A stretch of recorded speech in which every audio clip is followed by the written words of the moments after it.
Club, lakini Simba Sports Club wakiendelea kuonyesha umahiri katika safu ya ulinzi pamoja na ile safu ya kiungo.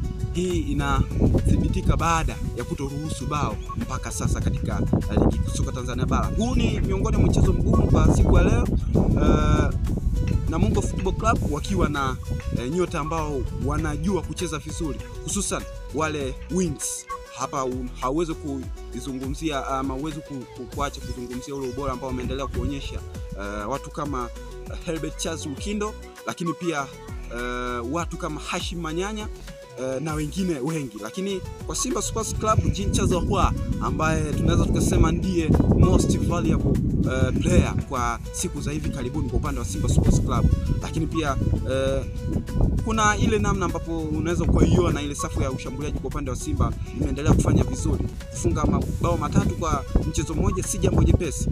Lakini pia tukija kuiangazia ile idara ya kiungo pamoja na idara ya ulinzi, ambapo Namungo Football Club wameweza kufanya ball interception mara 27, lakini pia tukija kuiangazia ile ball possession, ambapo mpaka sasa wastani wa umiliki wa mpira ni takribani 63% kwa michezo yote ambayo wameweza kucheza.